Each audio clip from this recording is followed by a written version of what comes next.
Y con la empresa Agrobionza, pues tiene muchísimos años trabajando en esto, de tal manera que la información y la conferencia de hoy tiene que ver con un título muy interesante que nos va a ayudar mucho a tener una mejor comprensión sobre la nanotecnología, que es microbios, y tiene que ver con la comprensión de la nanotecnología, así como ya lo comenté. Con ustedes, el doctor Héctor Manuel Cárdenas Cota. Adelante. Gracias, doctor. Buenos días a todos. La exposición está dividida en estos 5 apartados. Un primero es lo que es la nanoescala, ¿verdad?, para hablar de nanotecnología con cierta propiedad. Luego los que se conocen como los nanoproductos, que son productos que se les conoce como de liberación lenta o de liberación controlada. Luego hablaremos cuáles son los mecanismos que utilizan los microbios, que es una tecnología a nivel nano para la liberación lenta de cada una de las sustancias. Por eso son amigables con el medio ambiente. Mucha gente no lo sabe, que esa es la razón. Produce lo que se necesita y lo va liberando como se necesita. No contamina el medio ambiente, no suelta a diestra y siniestra sustancias al medio ambiente. Luego, ¿qué factores afectan a que actúe de manera apropiada un microbio en la naturaleza? Cuando utilicen microbiales de cualquier tipo, estos son afectados por condiciones en las que ustedes los tienen. Y lo otro es lo que tiene que ver con su forma en que se producen, así como estaban ahorita en la plática de cómo las frutas o los frutos son diferentes si tienen diferentes condiciones, sobre todo nutrimentales. Lo que ustedes obtienen también como producto dentro de un microbial va a depender de cómo lo alimentan, con qué lo alimentan, cómo lo cultivan. Eso determina las características que va a tener cuando ustedes lo necesitan. De eso es lo que les voy a comentar ahorita. Entonces, lo que es la nanoescala, entonces nano es un prefijo que se refiere a la milésima parte del micrón o de la micra, y la micra es la milésima parte del milímetro, es decir, de lo que estamos hablando cuando se habla de nano. Por eso dice, eso indica medida, no indica ninguna tecnología ni nada por el estilo, es una medida, nano. Entonces tenemos la millonésima parte de un metro, pues se le llama nanómetro. Eso se usa mucho para medir las longitudes de onda de la luz, sobre todo la luz visible, que anda entre 400 y 800 nanómetros de longitud de onda. Entonces, ahora, todo aquello que está en ese nivel de escala, pues está en la escala de nano. Entonces, los microbios, por eso se llaman microbios, porque están en el orden de los micrómetros, o sea, están en las milésimas del metro. La millonésima del metro, la mil millonésima del metro sería el nano. O sea que un nano es, si yo agarro una micra y la divido en 1000 partes iguales, cada una de esas partes, su distancia es un nanómetro. Entonces, si tomamos el metro, yo lo divido en 1000 partes, cada una de esas partes, que es lo que ustedes tienen en una regla escolar o lo que tienen en su lupa, de 25 milímetros o de 2.5 centímetros, son 25 milímetros. Cada rayita mide 1 milímetro. La regla escolar también, cada rayita, la distancia que hay entre rayita y rayita es 1 milímetro. Si ustedes ese milímetro lo dividen en 1000 partes iguales, así como ese milímetro, si ustedes lo toman y los juntan todos, pues lo que van a obtener es 1 metro. Entonces ahora vamos a dividir el milímetro en 1000 partes iguales, y entonces lo que tenemos es una micra o un micrómetro.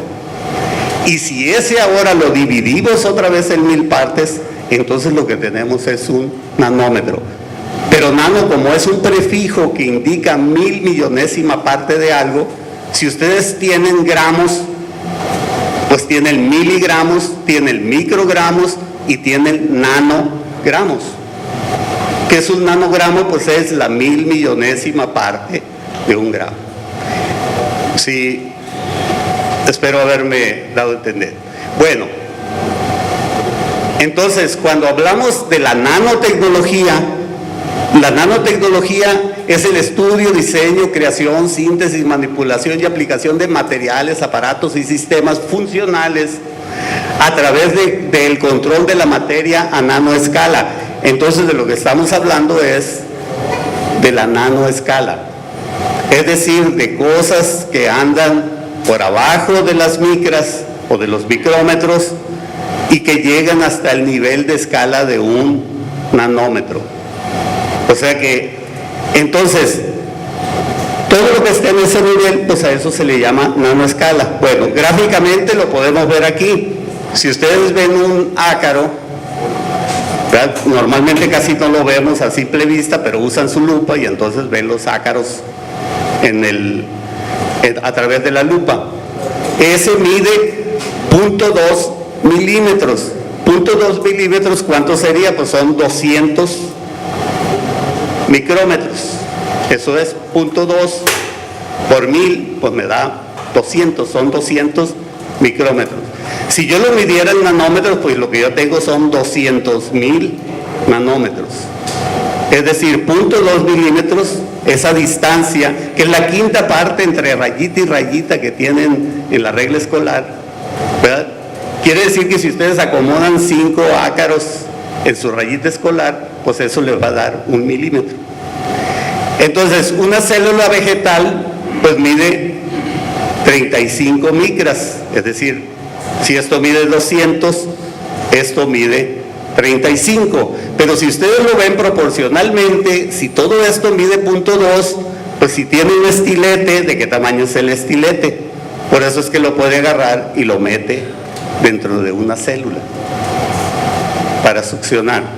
Bueno, la célula animal es un poquito más chica todavía, pero si nosotros nos vamos al nivel de una bacteria tiene entre 0.5 y 5 micras. Lo más común es que nosotros tenemos los cocos y los bacilos andan alrededor de 1 micra. Y claro, hay casos excepcionales de bacterias muy grandes.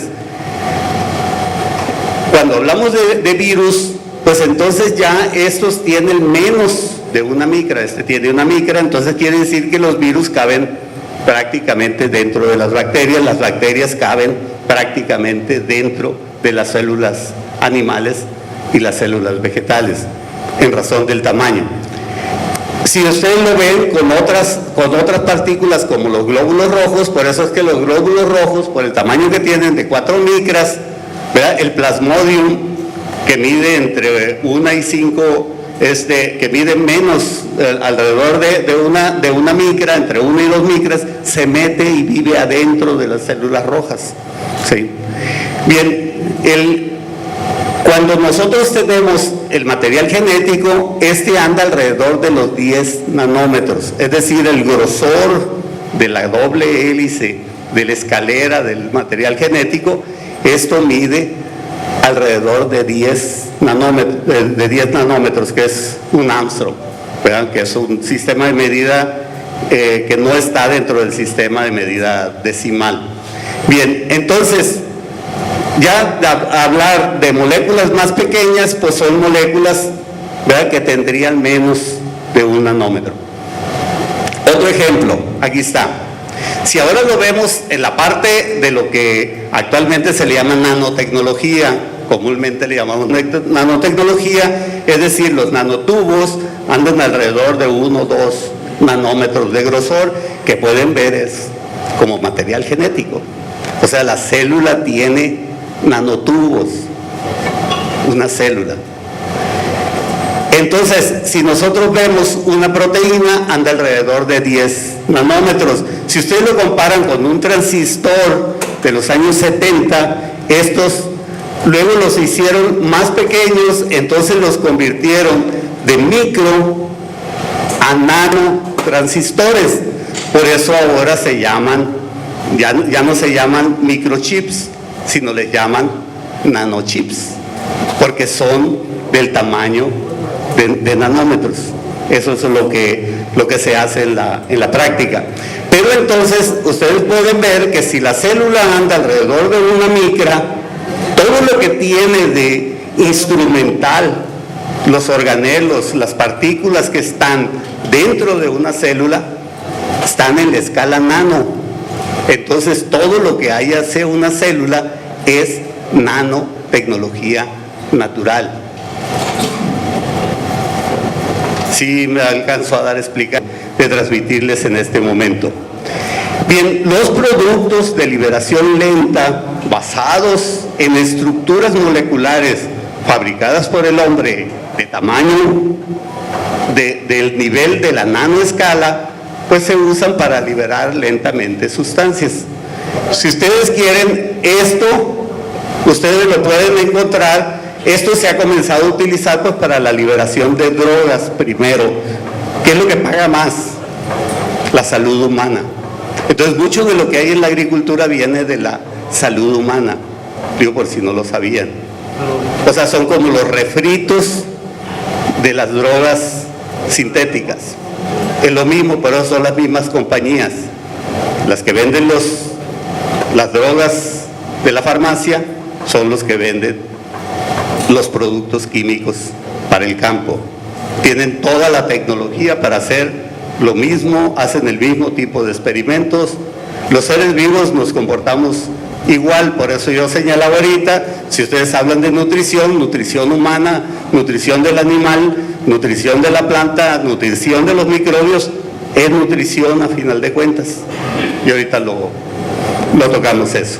Entonces, estas son diferentes formas o mecanismos que se han desarrollado para esto. Si a ustedes les interesa los nanomateriales en plantas, algas y microorganismos, hay este documento del 2018, es decir, salió publicado el año pasado, que es un resumen, y con base en él ustedes pueden ampliar su conocimiento si les interesa esto de las nanotecnologías, de las nanopartículas que se utilizan tanto en plantas como en algas, como los microorganismos. Y entonces, ¿para qué se usan? ¿Verdad? Aquí están los agroquímicos, cómo se los pueden ofrecer a ustedes en diferentes versiones.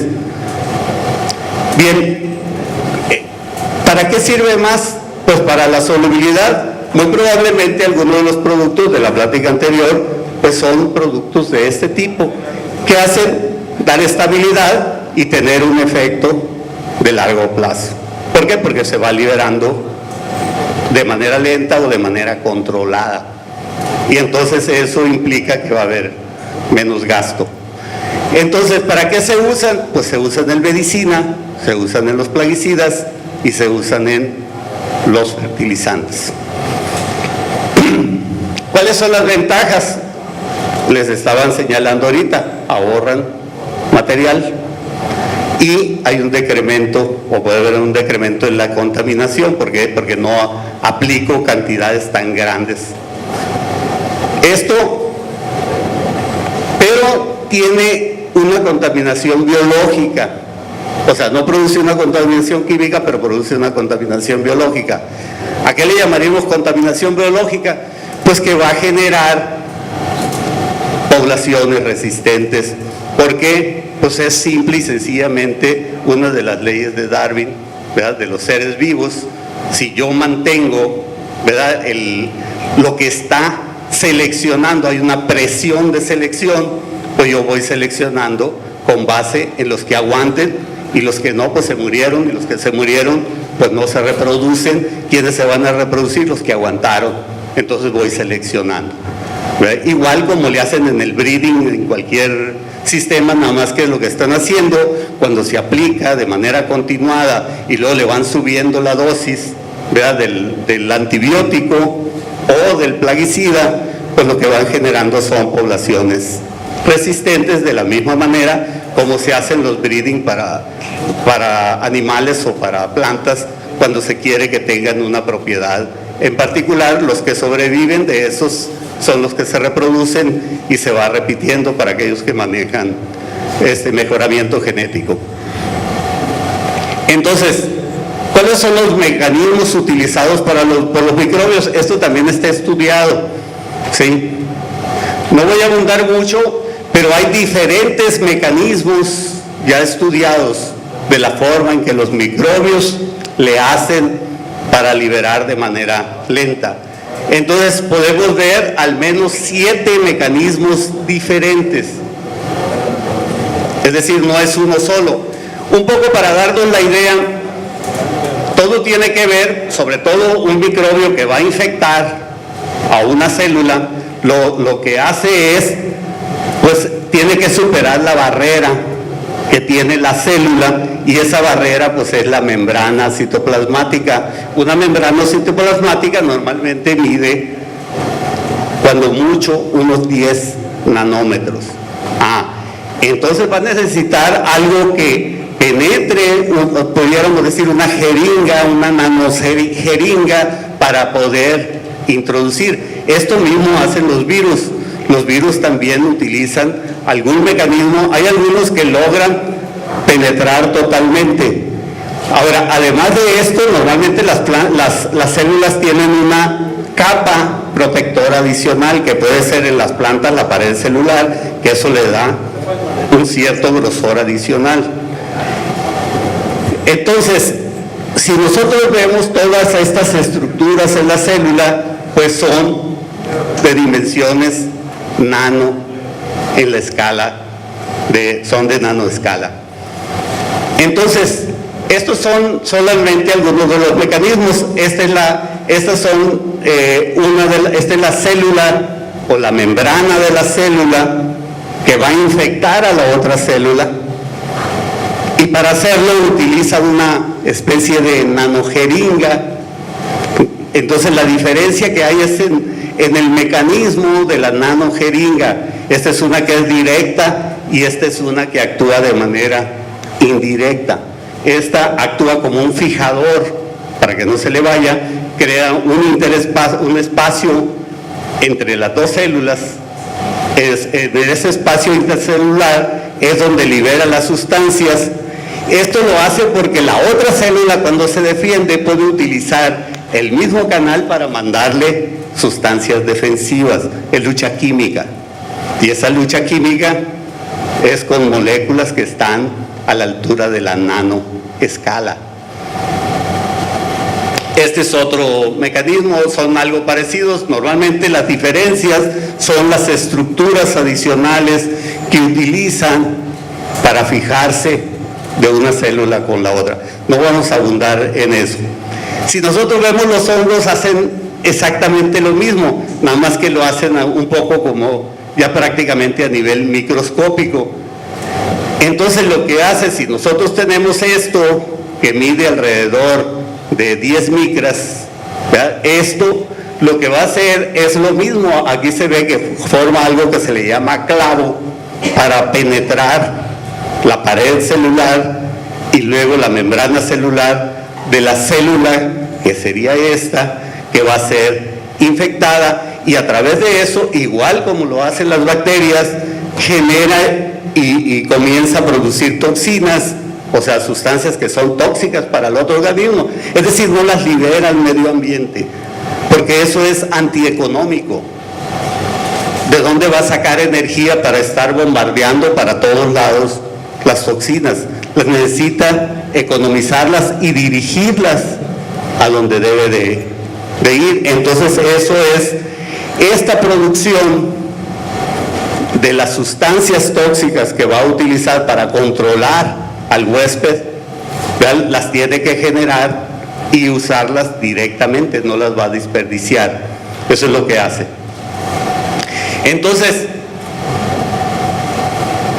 los microbios, cuando están actuando, pues pueden actuar. Si ustedes ven, hay una línea divisoria entre unos y otros. En esa parte, cuando uno saca la muestra, está lleno de sustancias químicas. Es una lucha química, lo que pasa es que no se ve a simple vista. donde está la raya esa. Inclusive a veces uno observa cambios de colores en las eso me faltó ponerles una con cambio de colores. ¿Por qué? Porque las sustancias que están utilizando pues no siempre son incoloras para el ojo humano, sino que son coloridas y entonces se ve una franja colorida y a veces toda la colonia cambia de otro color cuando está en contacto con el otro organismo. Marcan su territorio. Esto es en el caso de Tricoderma, que además lo que hace es que se enreda en los hongos y luego hace lo mismo que hacen los entomopatógenos, genera un clavo y se mete adentro del hongo que va a parasitar. ¿Y qué hace? Pues se alimenta de él, un poco como comen todos los chupadores o como come una araña. Si saben, tiene los tubos succionadores, pero previamente genera sustancias que digieren al insecto para luego lo que come pues es una sopa del insecto. Hacen exactamente lo mismo, nada más que lo otro, ¿verdad? Lo tenemos a nivel macro y esto pues ya sería a nivel micro. Eso es más o menos lo mismo. Esto es lo mismo que hace Lilacinus sobre un huevecillo de un nemátodo. Lo pueden ver, lo envuelve, hace lo mismo, lo penetra y se comienza a alimentar de él. O sea, así como le hacen las plantas, estas parásitas, si lo han visto, que se enredan en el tronco, en las ramas y luego comienzan a succionar de la planta. Hacen exactamente lo mismo, nada más que a nivel microscópico. Bien, estos pues son diferentes. Este es un hongo muy particular, ¿verdad? La diferencia pues es en la parte del manejo, que además no solamente en el caso de los nemátodos lo que hace es que tiene un lazo que lo usa para atraparlos. ¿Sí? Le pone la trampa, cuando pasa el nemátodo lo atrapa. Aquí está, si lo pueden ver. Este va mucho más allá, es un poquito como más activo que los otros. Es decir, este actúa como actúan las plantas insectívoras. O sea, no se mueve, está en su lugar y cuando pasa el nemátodo, él abre el lazo y cuando pasa y lo toca, se cierra automáticamente, forma estos globitos, ¿sí? Por ahí existen inclusive quien logró, ¿verdad?, tomar una filmación del acto mismo de atrapar el nemátodo. Bien, cuando tenemos una bacteria contra hongos, también lo que nosotros podemos ver es el hongo sin la bacteria y el hongo con la bacteria. ¿Qué es lo que hace la bacteria? Hace lo que señalábamos ahorita, se come al hongo prácticamente, se alimenta de él. Eso es lo que hace. Esto es, por ejemplo, de Bacillus confusarium. Esto es algo no deseado en la industria de la producción de quesos, porque este es Penicillium roqueforti y tiene una enfermedad, ahí se le llama enfermedad, ¿verdad?, para la producción. Cuando llega el Bacillus, pues se come al hongo. Entonces el queso, en lugar de oler a roqueforti, pues va a oler a la bacteria. Sí. Bien, entonces, ¿cuáles serían los factores que afectan esto? Entonces lo tenemos que ver en dos planos. Esto es lo mismo para las plantas, y para nosotros mismos, para los animales también. Es decir, tenemos una naturaleza genética y de la cual depende que las sustancias que producimos pueden ser de manera constitutiva, es decir, que siempre las tenemos, o pueden ser inducidas por factores externos. Es como la formación de una persona, por eso se le va educando, eso es inductivo en la conducta, pero tiene algo que se le llama que es su propia naturaleza de la persona. Hay quien tiene más tendencia a ser calmado y hay quien tiene más tendencia a ser acelerado ya desde su propia naturaleza. Pero eso se puede regular. Los factores ambientales son normalmente de dos tipos, los que actúan de manera positiva para que se manifieste y los que actúan de manera negativa para que no se manifieste. Entonces son inductores, son los que inducen que se manifieste algo que ya está en la naturaleza genética. O sea, nosotros no podemos hacer que un tomate o inducir a que un tomate sea de color morado o que sea azul. ¿Por qué? Porque su naturaleza nos da para eso. Sí saben que hay un tomate de color morado, ¿sí? Pero ese es porque cambiaron su naturaleza genética, es un transgénico que lo usan para producir medicinas y le cambiaron el color para que la gente no se lo coma. O sea que desde que lo ves ya ves que no es normal o natural, ¿sí? Entonces a ese pues sí se le puede inducir que produzca otro color.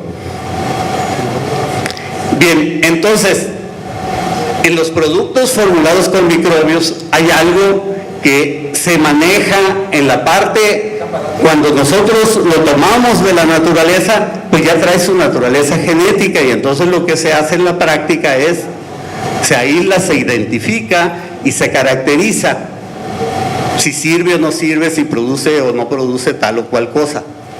O sea, ustedes no van a sembrar maíz esperando cosechar tomate, o maíz y cosechar sorgo.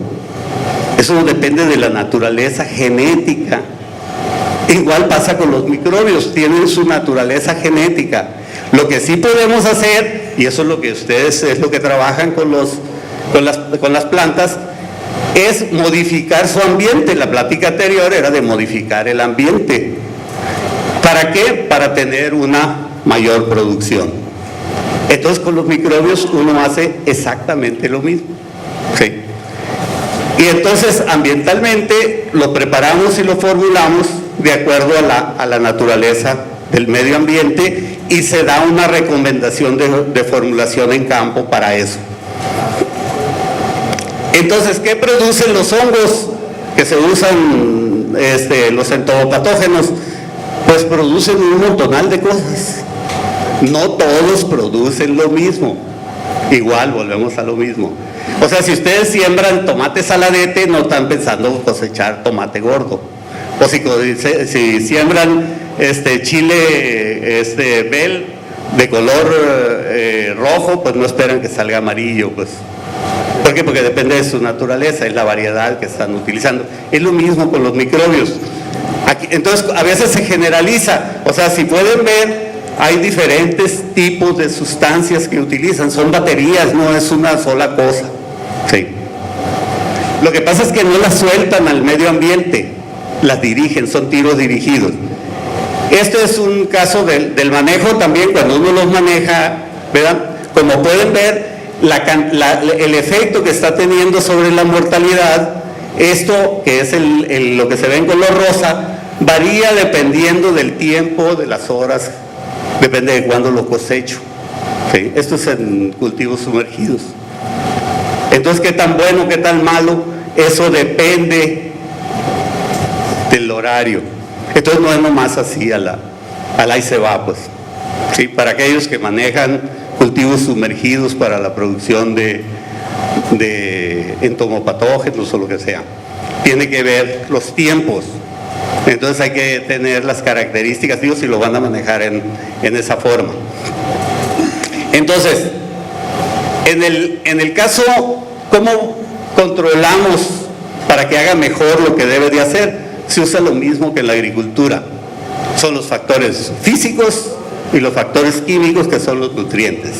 Y los inhibidores son las sustancias que son tóxicas, pues, para lo que estamos utilizando.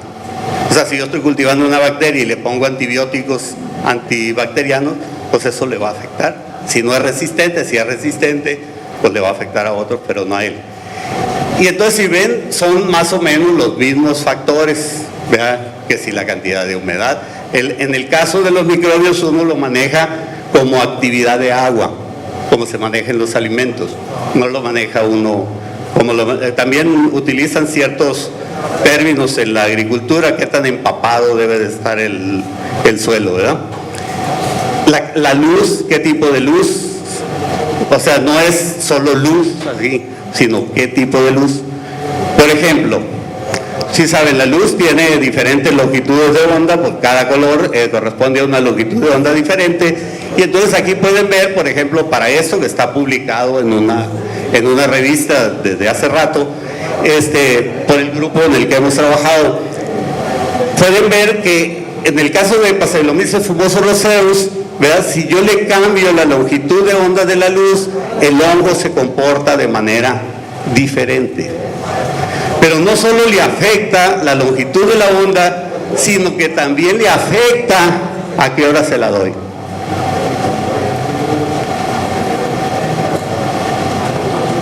Sí, no es a cualquier hora, tiene que ser cuando la necesita.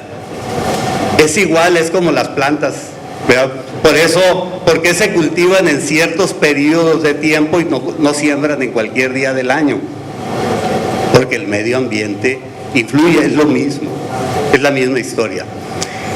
Si yo lo manejo en líquido, entonces me produce una batería de células diferentes, el medio líquido, ¿verdad? Que algunas son como de tipo conidio, que son relativamente grandes, pero las blastosporas son todavía más grandes, es lo que se le conoce como blastosporas, o tipo levadura. Esto es lo mismo. Si yo cultivo en ciertas condiciones, voy a tener la velocidad de crecimiento muy bien en un cierto medio, pero, o sea, una diferencia de unos es diferencia de 10, porque eso es en escala logarítmica. Quiere decir que de aquel a nosotros tenemos prácticamente una diferencia de 1 a 10. Entonces depende de qué le doy de comer y en qué condición lo pongo. Depende de eso, es lo que me va a formar, es la estructura que va a tener. Es igual como les decían ahorita, que depende de con qué alimenten, por eso unas fresas aguantan más que las otras. Eso mismo pasa con los microbios, igualito. Son seres vivos, ¿sí? Aquí está esto de cómo lo cultivo, esto está publicado desde hace rato. Esa es una persona que ha trabajado más o menos lo mismo que hemos trabajado nosotros. Él está en Gales, inclusive nos invitó a trabajar juntos. Nosotros no aceptamos la invitación. Ellos han publicado esto. ¿Vean? Nosotros muchas de las cosas que hemos hecho no las hemos publicado, por eso no las van a encontrar en los libros, ¿sí? Pero esto, como está publicado, es de dominio público, ¿sí? Lo otro no, forma parte de un know-how tecnológico. Entonces pueden ver que si ustedes varían relación carbono-nitrógeno o el tipo de nutriente que están utilizando, no solo el crecimiento radial cambia la producción de conidios, sino que también cambia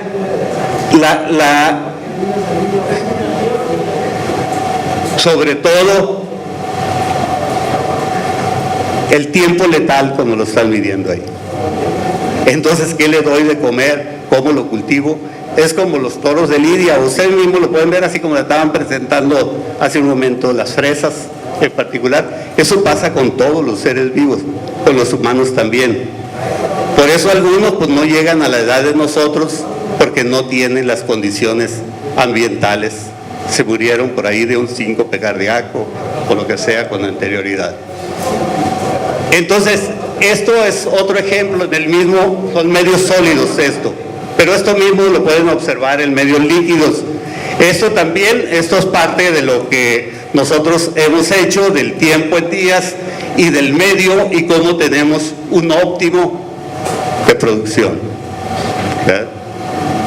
Ahorita al final, por favor. Entonces aquí pueden ver esto, también son fotografías de nuestro equipo de trabajo en el que hemos participado. Esto es lo que se llama conidio light. Esto es lo más que pueden obtener en un medio líquido, lo más parecido a una conidia, Si ustedes lo cultivan de manera natural, como es su naturaleza de cultivo en medio sólido, que en realidad la espora se forma en el aire, no se forma dentro del medio, sino que forma como se forma el sorgo. Hagan de cuenta que aquí están cultivando sorgo en un tanque, ¿verdad?, para obtener semillas de sorgo, y aquí están obteniendo semillas en la panoja del sorgo. Pueden ver que tiene tamaños diferentes, tiene formas diferentes y tiene una estructura externa diferente, que son las hidrofobinas que utiliza como forma de reconocimiento para el insecto. Sí, tiene como escamas con las que se pega el insecto. Ahora, la virulencia, o sea, cuando yo lo uso, pues también influyen los factores estos, ¿sí? Entonces, aquí esto es solamente un ejemplo que hicimos cuando se mezclan con algunos compuestos que se usan en la agricultura. Inclusive algunos pueden tener hasta lo que pudiéramos llamar como un efecto positivo. Es decir, de manera normal, cuando lo suspendemos en el twin, eso lo tomamos como 100%. Y entonces ese producto, que lo vendían bajo la marca Cafos, no sé si todavía lo venden, nos dio una germinación mayor todavía. Igual como pasa puede pasar con las semillas con sustancias químicas. La empresa pues ha hecho diferentes estudios. Esta es una tabla un poquito vieja, con qué se pueden mezclar, con qué no se pueden mezclar, ¿verdad?, porque eso tiene que ver con la formulación de lo que se va a usar en campo. Entonces, tenemos que la naturaleza influye, pero también influye la condición ambiental en la que la estemos manejando. ¿Vamos bien? Sí. Bueno, entonces, visto esto que se le conoce como el patosistema, es el sistema patológico, esto es igual para todos los seres vivos. El huésped, pues depende de su naturaleza genética, si va a ser infectado o no por un determinado ser vivo. ¿En qué etapa de desarrollo está? Ustedes saben que hay cosas que se recomiendan para tomar precauciones con niños y personas de la tercera o cuarta edad, porque eso influye. Igual lo pueden ver en el cultivo. Un cultivo, dependiendo de la edad que tiene, puede ser atacado más o menos rápidamente por algún... Igual pasa lo mismo cuando nosotros utilizamos un patógeno contra un insecto, pues depende de la naturaleza genética del insecto, y depende también de qué etapa de desarrollo es, cuántos hay y qué tan vigorosos están. No es solo su naturaleza genética, sino su vigor. Por eso a veces cuando se aplica algo en un cultivo y en otro cultivo no tiene el mismo efecto, porque el cultivo puede estar alimentando mejor al insecto, y depende de lo que la planta tiene, ¿verdad?, puede que el insecto agarre más vigor. Así como agarra vigor la planta cuando la nutren, pues depende de qué está comiendo, eso también le da vigor al insecto y aguanta más.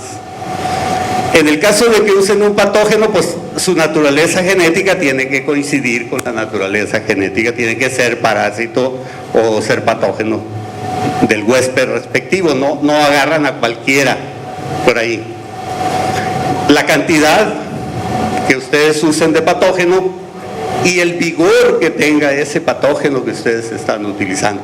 Y este vigor pues depende de su naturaleza genética y de las condiciones en las que fue cultivado. De eso va a depender cuál es la herramienta que tiene la célula para hacer mejor o peor su tarea. El ambiente, claro que influye, todas las condiciones ambientales, y hay alguien que siempre mete la cuchara en todo, ¿verdad?, en este planeta, que es el humano. Es el que agarra y mueve las variables para un lado, para otro, y entonces eso es lo que hacen en el cultivo. Es exactamente lo mismo. Algo que es muy importante cuando utilizan cualquier cosa, y es lo que le estaban diciendo el de nutrición con las plantas, si ustedes quieren que el insecto controlarlo con algo, inclusive hasta con los químicos, depende mucho de la cobertura y la forma en que se da es de esta forma. Entonces, la cobertura, es decir, cuánto le estoy poniendo y cómo le estoy haciendo para que se ponga en contacto en una proporción adecuada, eso puede determinar que haya una buena o mal control. Si yo estoy utilizando el microbio adecuado, a lo mejor hasta tiene el vigor adecuado, pero no tengo la cobertura apropiada, entonces el efecto es relativo, o si estoy utilizando una mala forma para aplicar. Entonces, ¿qué es lo que vamos a utilizar para mejorar esto? Lo que hacemos es la manera en que están producidos los microbios. Eso es lo que determina que tengan la tecnología apropiada para hacer lo que deben de hacer. Claro, depende de su naturaleza genética, pero también depende de qué condiciones yo estoy utilizando para producirlo. Entonces, los microbios son dispositivos naturales que, mediante partes de nivel de nanoescala, todo lo que maneja el microbio está en la nanoescala. O sea, sus herramientas son a nivel de nanómetros. Entonces, lo que estamos usando es, en realidad, al usar microbios, lo que usamos es nanotecnología, por la definición de tecnología. Y entonces liberan de forma dosificada las sustancias según se necesiten. Eso es lo que hacen los microbios, y entonces se les tiene que producir en condiciones para que hagan eso de la mejor manera. Entonces no es solamente importante de qué estamos hablando, sino de cómo nosotros obtenemos eso que yo estoy utilizando. Ustedes pueden ver, entonces eso es lo que tiene que ver con calidad. Y entonces en eso es lo que se ha trabajado, y entonces por eso dicen, ¿es lo mismo? No, no es lo mismo. O sea, un Paxellomyces y otro Paxellomyces, no, hay marcas. Y la marca tiene que ver con una tecnología que se ha utilizado para el desarrollo y tener un producto diferente. Por eso inclusive hasta los tomates le ponen una etiqueta diferente y preguntan de qué campo viene, porque los producen con calidades diferentes. Entonces no es solamente qué microbio estoy utilizando, sino ese microbio, cuál es su historia, cómo llegó hasta ustedes. Es algo que es lo que tienen que también ver. Entonces, muchas gracias, ¿verdad? Si ustedes, la página de la empresa pues es agrobionza.com, con www. El correo particular es desarrollo dentro de la empresa en la cual estamos actualmente, de muchos años, no es de ayer. Si ustedes preguntan, pues la empresa nació en 1994. Nosotros comenzamos a trabajar esto en 1993. Estábamos trabajando en la biotecnología, en otra cosa. Entonces, cuando a mí me preguntan qué soy, yo les digo que soy microbiotecnista. Así como hay un fitotecnista y un microbiotecnista. Eso es lo que hacemos en la práctica. Usamos las herramientas de la biotecnología para tener un producto de calidad que dé resultado en campo.